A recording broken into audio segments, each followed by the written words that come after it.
Welcome to HiveMind. This is the speaker. I'm here with the Sharp Edge. How you doing, Edge? Hey, doing good. We're here with a really good friend of mine and probably the best investigative journalist I know, Corey Diggs. How you doing, Corey? Doing good. It's good to be here with you guys. Yeah, it's good to Hey, have you. Corey. Hi there. You're our first one on this show, so it's kind of a big deal. So you're number one. Yay. Yay. We just wanted to, because if people don't know you yet, we just wanted to, kind of jump in and see, what sparked your interest in journalism? How did you get into it? Well, it's kind of like I was telling you guys before this. It's kind of the same story I share with everyone. I've always been really resourceful. I've always been involved with research. I've always enjoyed writing. And it's bothered me since I was a little kid, seeing other people taken advantage of and manipulated. And I have a really good bullshit radar. So my whole life, I've just spotted this. And I honestly was never really involved with politics for that reason. I stayed far away from it. That said, I've felt a shift and a change coming for many years. And when I started to see that Trump was running, I started watching all the campaigning and I started getting more involved in it. And I'm like, oh my God, he really has a chance of winning this. And this could be it. So as soon as he won, I basically just started going to town on researching stuff. And there's been some things I've known about for a long time and other things I've learned along the way. But I mainly kind of climbed inside the minds of these sick people and started connecting nests and webs and decided I needed to do a website so that I could compose all of my research into a more comprehensive way, albeit very lengthy, so that people can, digest some of this and see the bigger picture of what's going on. Yeah, your digs are pretty phenomenal in the way, I've tried to put some together before, as you know, and I get to one tweet, I'm like, I can't do this shit. I have no idea how you guys do it. It's definitely a superpower. It's all in the timeline. It's all in the timeline. Start breaking down the timeline. I mean, it's kind of like profiling these people. Once you understand, as crazy as that sounds, their mentality,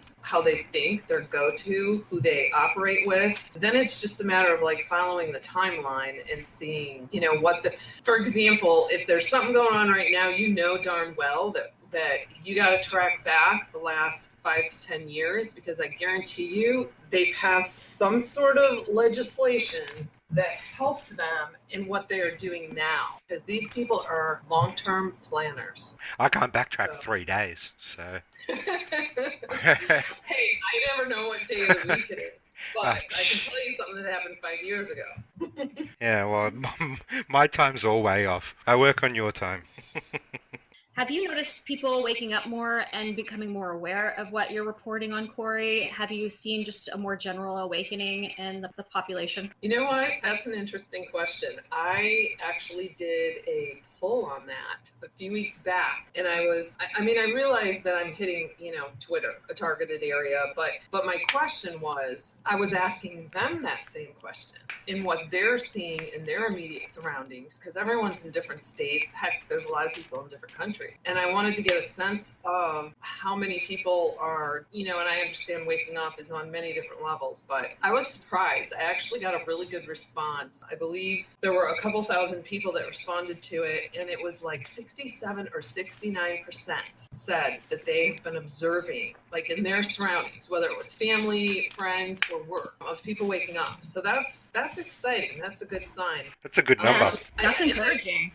And I do get comments on my actual reports on my website. And I get direct messages too from people saying, I knew about this and that, no idea how deep this went, and thanks for exposing that. And so I think people are learning more. They're wanting to learn more. I'm sure we still have a ways to go, but we're getting there.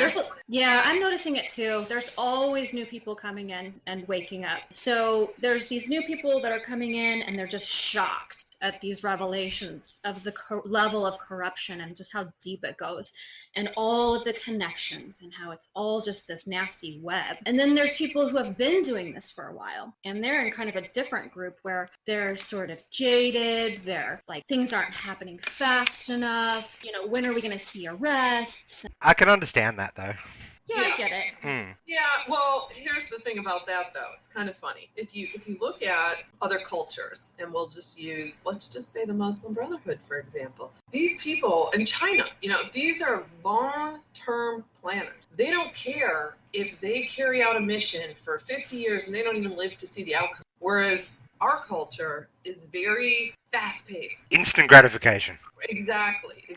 We're a very impatient culture, and it literally takes effort and meditation and all kinds of stuff just to bring ourselves down to, we don't need this right now. We don't, and if you've watched, like, especially over the last 10 years, because this is something I actually point out to friends and family a lot. I'm like, what is the rush? Why are you in a speed demon, mode? And it's just getting crazier and crazier and faster and faster. And I do think a big part of that is with technology. I think that plays a big role in this. So we all need to learn how to, look, they're trying to dismantle something that has been in place since the frickin' beginning of time. Exactly. And it's not like this is going to happen overnight, and it's certainly not going to happen in a year or two. I mean, many things will, but as far as the entire dismantling and this huge, major change in our planet, I don't think we'll still be here to see that. Personally, I think we're going to get to see a lot of great changes, but it's a lot. I mean, this is worldwide. It's not just in our country. This is worldwide. And there's absolutely. And there's a lot of things that have to change there. As you see the mentality of, well, we use the left at the moment, the amount of hatred and shit that is coming from them, it's also like that is ramping up. It's like it's like everything's like ramping up in motion. Like everything's getting really extreme from the good and the bad. It's really a weird mix. It is. That's why I did that piece on don't let the global chaos snuff you out, because I see people getting, including myself, I've hit stages of complete burnout where I'll finish a report, where I was going like 15, 17 hours a day nonstop, and then 2 weeks go by and all of a sudden yeah. Well, 17 hours is pretty hectic. You're a bit of a machine to do that. Corey is a machine. Yeah, no shit, right? She's got a superpower. It's like some of her writings and stuff that I've gone through, it's really hard to comprehend. I'm like, how the fuck does someone sit down and do that? Like, just consistently. That stuff's fairly easy for me, actually. I don't know why. I've always see things as like the full picture, the bigger scope first, and then I kind of dismantle it and break it apart and figure out how to like compose it to tell the story. It's creating videos in like a short version that is hard. I just can't do it. That is a talent. Mashing it into 5 or 10 minutes. I don't know how people do that. Right, trying to condense it all, because it all seems important, you don't want to take anything out. Right. That's my viewpoint anyway, but I'm sure that, I'm just so detailed and analytical. I'm sure people can get just as much out of a 5 or 10 minute segment than an hour-long read. Both are beneficial, the shorter sound bites and videos and different things like that can kind of introduce these concepts to newly awakening people. But the people who have kind of been at it for a little while, who want to dig deeper, who want the details, who want the research, that's necessary too. Right, absolutely. It's we have different audiences, and I find it hard trying to keep up with, because I do all the formatting, everything on my website, as well as push it out and do the video. So I do everything, and it's very time consuming. I wish I had like a personal video person that just cranked out videos on every report I did. Oh yeah, we do. We know how hard it can be, because there's 3 of us at the moment. You're doing more than us with 1 person. We're getting there. We're learning. But I take my report and try to thread it for those on Twitter that want the shorter version, because I get people saying, this is way too long. How do you expect us to read this? Or can't you just give us the cliff notes? And I'm like, yeah, I'm going to try and do that in a video. Maybe I should just thread it, but then what parts do I put in? So. Well, maybe we can help you with that. We'll have a crack at it. There you go. Yeah. Edge is pretty good with that stuff. That would be awesome. Go for it.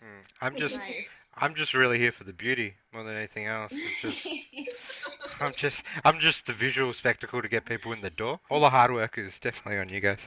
So with Hive Mind and what we each do personally, we try to inspire people. We try to keep positive, even when the messaging and the news is really negative. What kind of advice do you have for people that are newly awakening and they're like shocked by this kind of information? And then on the flip side, what kind of advice do you have for people who are jaded because it's just not happening fast enough? Well, it's interesting. I got a message the other day I want to say it was YouTube. I don't remember. I get messages all day long through so many different avenues. I can't keep up. And there was this one, though, that really just stood out. And I think it was a male. I'm not positive.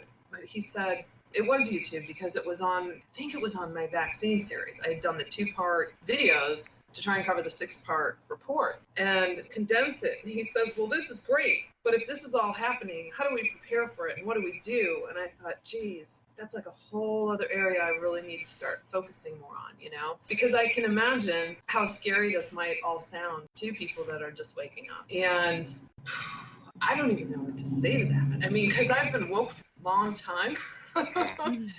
And yeah, I'm with you on that.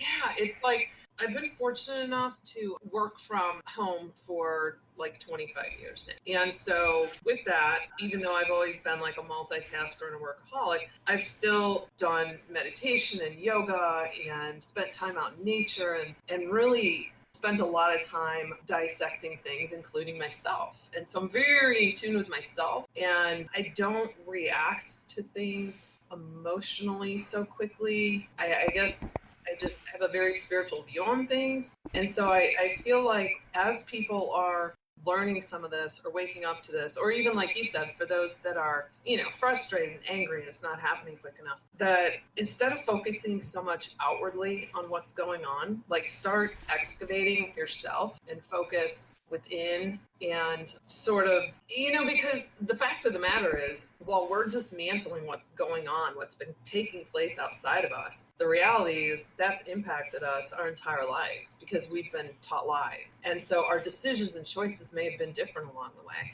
And I think that's important for people to reflect on and sort of, you know what I mean? There's like so much cognitive dissonance happening and confusion and gender identity crises and so much going on because of all of this that I think you need to balance your time on yourself as well.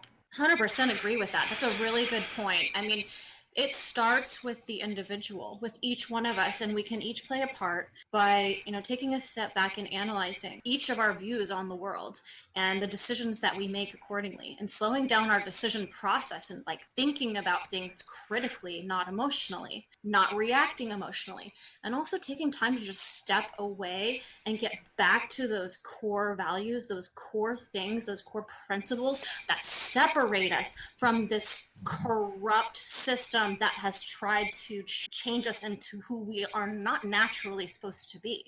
And getting back to those core values and those things just on an individual, if we're each individually doing then as a whole, as a society, we're reshaping things. So that's a good point. Yeah, no, because they definitely train us since we're young to fit in this sort of strict paradigm: work, job, money, and it is all a big prison. School, just the process is so constructed. It is really hard to go back into yourself and go, wait a second, I can do it another way. I don't need to follow the path that they've set out for me. I can create my own things. I can make my own money separately. I don't need to do all that. It's really hard to go back and really reflect on that sort of shit. I mean, I was 30 when I started doing that. So, like, it's really, really hard to go back and change yourself or restructure your life in a way that is going to benefit you, not them. And see, for me, like I've always been one to think outside the box. I mean, I'm an artist too. So, when I was little, like as far back as elementary school, I was separated and put from a friend of mine. So our school was split down the middle, and it was, they called them pods. It was like the orange pod and the blue pod. And I used to daydream all the time because I would literally it was like I'd leave my body, I'd be off in, fantasy land, imagining all kinds of stuff, creating stuff in my mind. And And then I had a friend in there that I grew up with that I would spend time talking with sometimes. And so the teachers all decided it was best to put me on the other half of the school. She's a I problem. spent so much time She's thinking for herself. Put her back in the pod. they call them pod.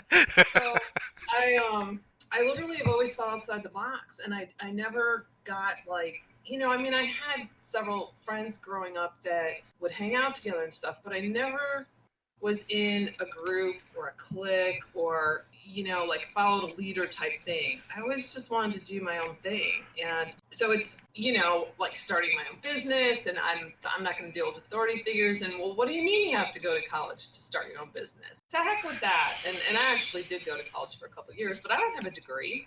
I have no degree. I'm self-taught in everything I've ever done. So same with me, actually. like not everything, but in most things. Like the things I went to school for and the things I learned, I don't use anymore. Like I had to learn all this shit on my own, and things that I enjoyed or wanted to learn, not that I was forced to learn or encouraged by someone outside of myself to do. Exactly. So I want to switch gears a little bit and talk about some current events and then get into some of your digs, Corey, if that's okay. Sure. So there's a lot going on in the news. But I wanted to touch on a couple of things I know you've been reporting on. This George Nader, who was one of Mueller's key witnesses, he was arrested on multiple counts of child porn. I saw that you reported on that. What's your take on this story? That was an interesting one. So because I included him in a report I did, I think a couple months ago, on are the Clintons involved with child trafficking, because they are connected to so many people that, and I didn't even include them all, but I was trying to focus on the ones that have been either convicted or indicted of crimes against children. And they either have business relationships with them, financial ties, friendship, and I think we all know where I stand on the Clintons. So I put it out there as a question, thought-provoking question, and then I basically showed in all the ways that they're connected to people, and George Nader happened to be on that list. This man is really, really sick, and what I found, he's been charged with this before. And not only that, but he was, people can go on and look at the report for details, but he was actually charged, I can't even remember what country it was in now. I know he's like from Lebanon as well, but I don't know if it was there that this went down, but for actually physically, sexually abusing 10 boys. So this guy goes way beyond child porn. And so it's interesting that Mueller's agents had the search warrant. It was roughly a year ago, to get his 3 phones. Notice 3 phones. Who needs 3 phones? So they're the ones who had the search warrant, and that all had to do with their investigation. But in that process, there ended up being, because I started reading through the court docs, and don't quote me on this, but I want to say there were like 2 additional search warrants after that, because they were trying to get their hands on the iPhone 7, which is what had the 12 videos on it. And so why they waited a year to actually arrest him, this has been like a sealed, they say it was like a sealed indictment for a year, but they just physically arrested him on this. So that has me very curious. So I'm going to be following. Me too. Yeah, me too. I'm curious on the timing as well. They've known this guy was a pedo for a long time.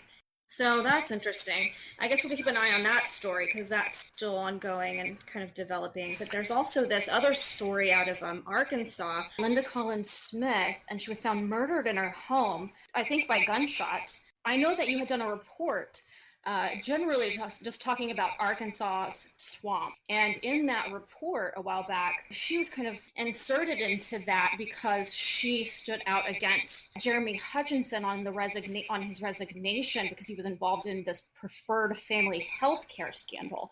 Can you tell us a little bit about that? Yeah, so I don't believe I actually reported on her in the past, but when I saw this story break, her name rang a bell to me. And so I pulled up a couple quick articles, and I'm like, that's why, because I had to have come across her when I was doing the research on the Arkansas swamp.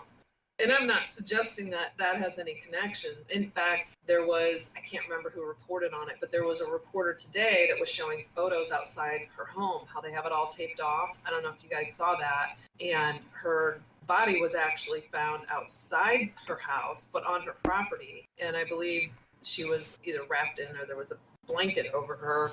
And they were saying she was in the middle of going through a divorce and it was heated over money and stuff. But who knows? They're investigating it right now. But the reason I wanted to, I just found it interesting because it seems like she was standing up and fighting for a lot of things coming from a conservative point of view. And I believe she was even interviewed on Patriot Soapbox not that long ago. I saw that.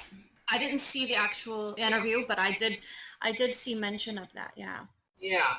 So, but the Arkansas swamp, that is a huge case that actually it started, I think the beginnings of it started a few years back, but the arrest didn't start happening until like late 2017 and 2018. It's a Preferred Family Healthcare is this big outfit that was located in Arkansas, Missouri, and I think there were 5 states altogether. But the big focus was in Arkansas and a little bit in Missouri that involved former senators. There were like 4 of them, I believe, as well as lobbyists. And there were so many scandals and investigations going down, they overlap. So like one lobbyist is involved in like 3 different indictments and scandals going on, which ties into people out in Pennsylvania. And I want to say was it Oklahoma? And the thing is a lot of these folks have connections to the Clintons, which is what I covered in part 2. And it's also interesting because we know that it's been verified that they were flying out boxes of material from the Clinton Foundation out there in Arkansas. So, but that was the big focus. It was this huge scandal. So these guys were siphoning money out of the government. They were exaggerating and lying about things, so they were getting more money in from the government. They were then doing fundraisers for, campaigning for legislators that were then voting and manipulating legislation. So it was, all this bribery going on, and it's just a huge mess. So these people are like getting arrested or like as we speak, yeah? There's been numerous ones that have already been arrested. There's one that's already doing 18 years time. There's several indicted. We're waiting for their trials. And like I said, some of them have big ties to the Clintons. Big ties to the Clintons. So I actually started reading several of the various indictments and court documents and cross-referencing because they're like player 1, player 2, player 3, and they're not calling them player actually though. They're calling them lobbyist 1 and law firm 2. Trying to keep their names as inconspicuous as possible. Yeah, of course. And they're like former senator of Arkansas, number 1, number 2. In fact, there's former senators of Missouri we're still waiting for the indictments on. So we don't even know who they are yet. So I created a chart in that report to show all the ones I could figure out and piece together. And then, and so Jeremy Hutchinson was one of them. And he was actually just indicted a few weeks back on this. And he's indicted on a whole separate case too, which is also in my report. So lots of fuckery going on. According to some people, nothing's happening though. Oh no. But if you pay attention, actually a lot is happening. Oh, a lot. Because of the Clintons' associations in Arkansas, the swamp runs very deep. And your report was on, pay to play, bribery, murder for hire even. Right. So of course, when this senator, is found murdered on her property in Arkansas and everything, people are going to wonder. Always going to have that question. Absolutely. So then also in the headlines, we've got the Broward County Deputy Scot Peterson got arrested on multiple charges of having to do with failure to act during the Parkland shooting and for perjury. So people are seeing, that as a small a victory and a final bit of justice. Broward County is pretty damn crooked with Deputy Wasserman Schultz being... everything dodgy happens out in Broward County. Yeah. So everything. People are hungry for justice in that part of the country. And so what's your take on the arrest of this deputy? And do you think we'll see maybe some more people who failed to act, namely like Scott Israel and others, come out of this? Oh gosh. Well, I think it's fantastic that we're seeing this happening, and I certainly hope that others do get arrested for this, because that was a pretty horrific event. I honestly have not been tracking everything that's been going on down there since then, because I spent so much time in research. But yeah, that is definitely. I'd like to know when something's gonna go down with Wasserman. For sure, definitely. And yeah. She's definitely a high up figure. So let's talk about some of your digs, Corey. You're working on a series on the vaccine and pharmaceutical industry. And so I wanted to get into that with you for a little bit, but I also wanted to set the stage, talk a little bit about what Trump's stance has been in his administration on the pharmaceutical industry and on vaccines, and then just kind of get into some of these digs and discoveries you've uncovered from your research. So Trump, I've noticed, has made this a main focus. I mean, he's talking a lot about regulation on pharmaceutical companies, bringing down the costs, and really cracking down on the opioid crisis. And then I noticed that there was a pretty high-profile former CEO of a pharmaceutical company that recently got arrested for trafficking opioids. So it seems like this is definitely a concern for him. I know he's also interested, or has shown interest and concern with the vaccines. And I know kind of early on in his administration, he had appointed a vaccine commission to investigate on the effects of vaccines on the population. Then there was a recent measles outbreak, and the MSM was kind of up in arms about it and asked Trump, and then he came out and said, no, everybody needs to get their measles vaccine. So I'm kind of not sure where he's standing on the vaccine situation right now, but I kind of wanted to get your take and your thoughts on how you feel about how Trump is attacking or going after, regulating and handling corruption within those two areas, pharmaceutical industry and vaccines. Well, I know that, and I put this in my report as well, that, I think we all remember when he was campaigning, he would say that he was concerned that they could possibly cause autism. He thinks that too many shots too quickly in babies is not good.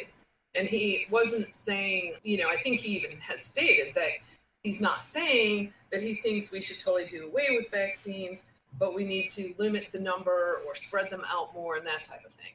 And so it's my understanding from what Robert Kennedy Jr. has said that the Trump administration wanted to bring him in and form a committee that he would be in charge of, having to do with investigating, researching vaccines and everything. And it was fairly recent, I believe, that he spoke out and was frustrated because he said in the beginning, there was this talk about it and they brought him in, and then all of a sudden he doesn't hear anything. And so he's been frustrated about that. Now, I think everyone saw, there was a lot of controversy over this when he was out on the lawn, I believe, in front of the White House, and one of the reporters asked him about the measles outbreak and what he thinks about this. And he said, well, people need to get the shot.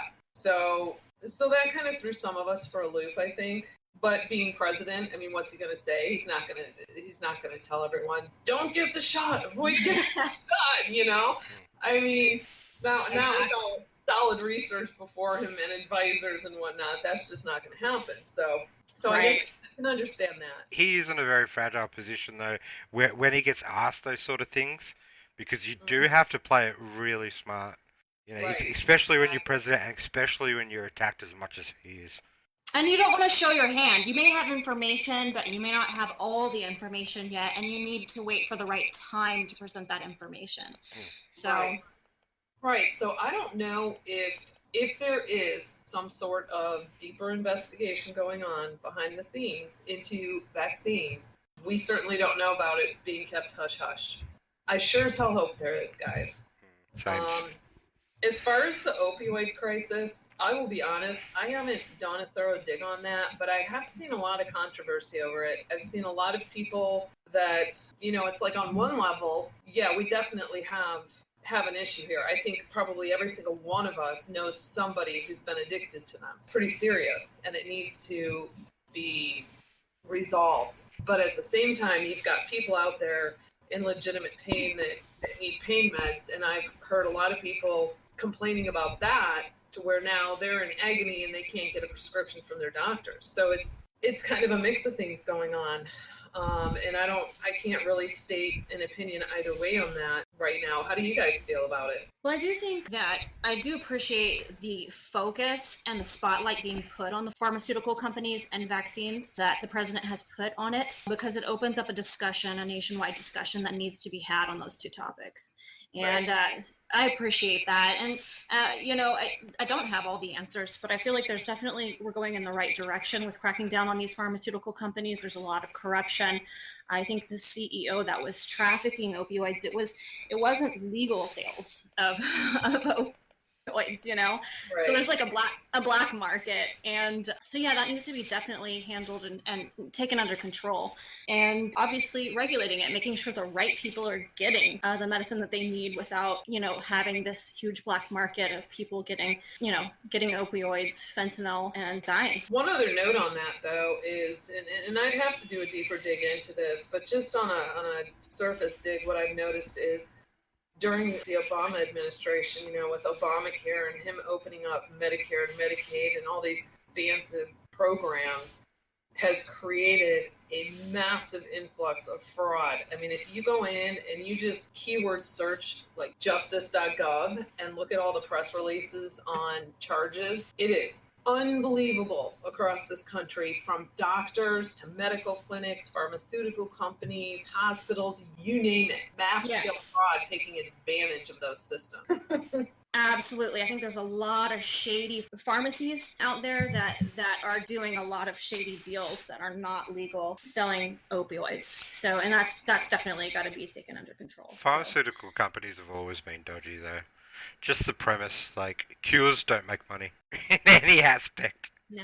So... No, exactly. Keep you sick so that you keep coming back for the medicine. Right. So, Corey, talking about your digs, I wanted to get into some of your digs that you've done on the Clintons, on the Clinton Foundation, the Clinton Global Initiative, and their dealings and investments in these Caribbean islands. So, Hillary was just in the Virgin Islands recently, and I've noticed a lot of other Dems heading over to Haiti and other islands. I saw Maxine Waters. I think, why are they so interested in these islands? She was in Haiti, and yeah, the Clintons are in the Virgin Islands right now.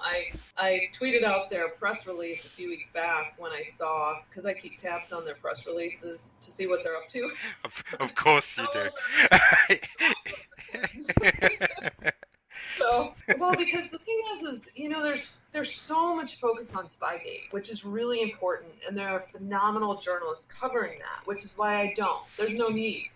It's saturated. Yeah. There's great people covering it. So I like to focus on things that are happening now that could go off the rails, that are affecting us or could soon affect us, and as well as things that have affected us in the past, but where they're still at it, So with the Clintons, this whole island thing raised big red flags to me, because it's all along, I started mapping it out and looking at all the different islands they're working with. And I just started seeing their game, and that's when I built the hellacious timeline. It's a big timeline on this one, because it's a 4-part series. And just so you know, I do already have research in a file called Part 5, so one day that'll come about too. And probably Part 6 and Part 7 and Part 8. Right, you never know. Hopefully they'll be stopped before we get to Part 6, huh? Hopefully. Yeah, so they created this pilot program with Richard Branson and, is it Rocky Mountain Institute, I think, or something along those lines. Sorry, I have so much data in my head. And Richard Branson had a company called Carbon War Room. So he actually merged with the Rocky something rather. And they worked with the Clintons.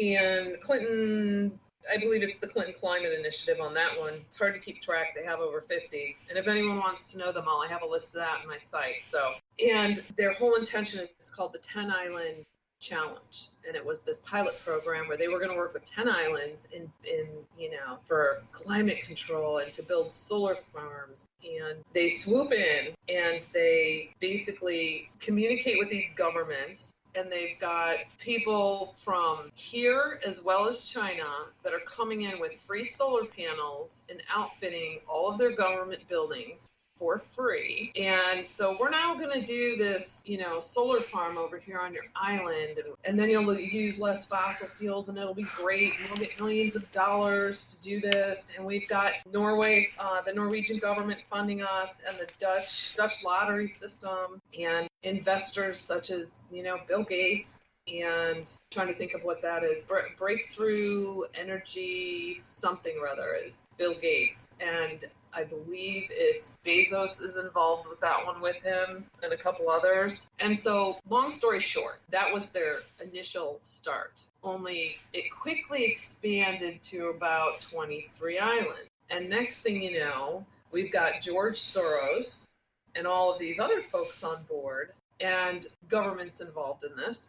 And they are now going to take over the tourism industry. And the reason I say take over is because they are working with the various tourism councils out of the Caribbean, to where they literally state in their documents that they are now going to be in charge of the narrative for tourism. They even use the word narrative. So, and with that, they make it sound like they're going to build up, and this is all about climate change, of course. So they're going to build up these sustainable infrastructures and solar farms, and of course, with tourism comes hotels and hotel resorts, and that's when just huge red flag goes up.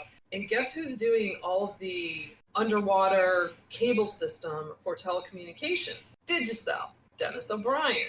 And Of if course. you look who that is, he was all tied in with Haiti and everything as well, and still is.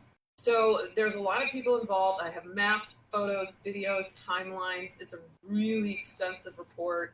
One day, I'm just going to make a video series on it. Yeah, we'll definitely get her to try to put one together. That would be epic. Yeah, she's Yeah, got so- mad skills at it.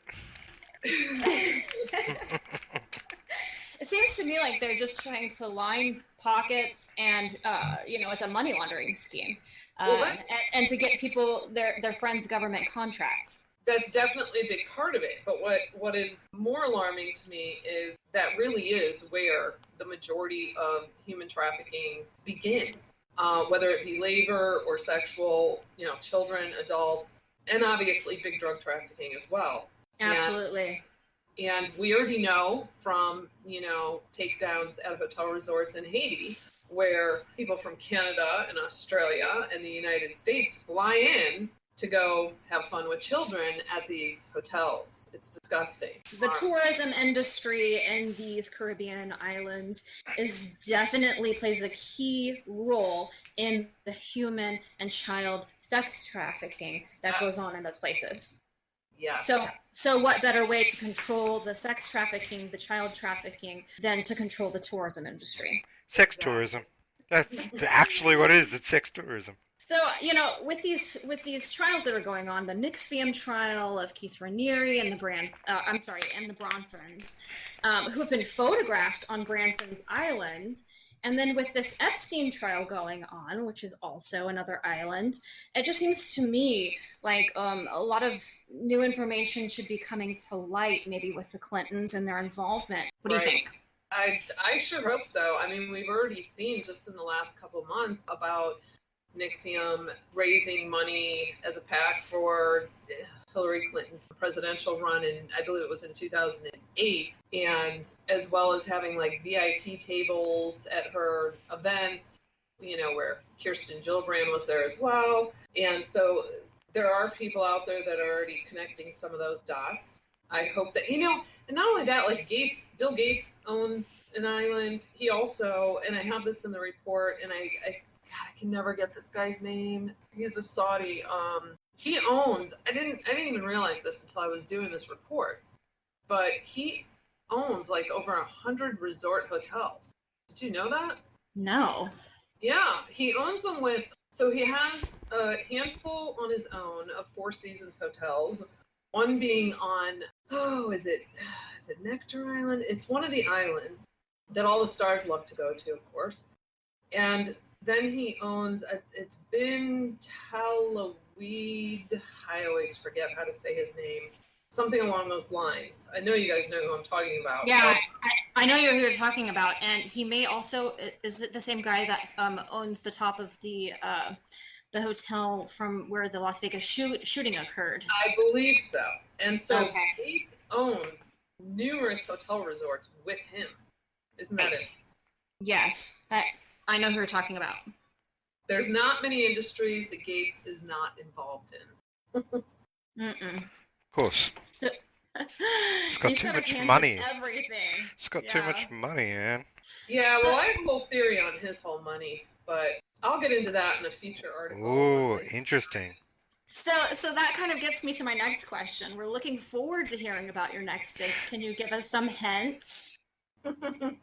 Well, I'm working on one right now. I was actually writing it before calling you guys, and I'm hoping to have that out in the next few days. I got a little behind with some personal things I needed to take care of, and so I'm working on that now. And it's more cultural focused as opposed to calling out. Well, it is calling out corrupt people, but kind of in a different way. It's how things are affecting our culture. Oh, I love it.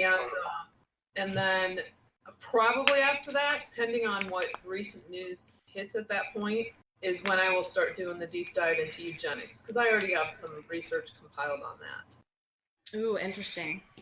Yeah. Can't wait for it.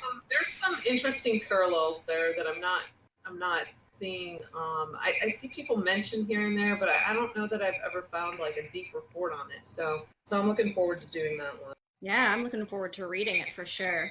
Corey, can you tell people how they can find you on Twitter, on your website? We'll also drop some links and all that down below. Cool. So I'm on, it's Corey'sDigs.com. It's Corey'sDigs.com. And you can find me on Twitter at Corey's Digs. I'm also on YouTube under Corey's Digs, and I'm on Patreon on Corey's Digs. So pretty easy to find. And I do have my backups. People ask me all the time.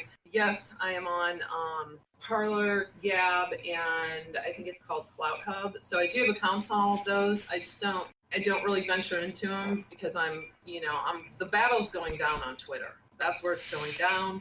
And so that's where I'm going to stay until I can't stay there anymore. But I do have my backup account set up. So Looks like we have a lot still left to talk about for maybe some future podcasts.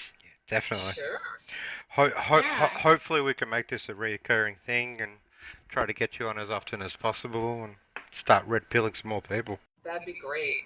We'd love to have you back. So, guys, be sure to join us back here on Hive Mind. We'll be having Corey hopefully regularly here. And please share, like, and subscribe. We'll see you next time right here on Hive Mind. Bye, Corey. Thank you. Bye. Thanks, guys. See you, Corey. Take it easy.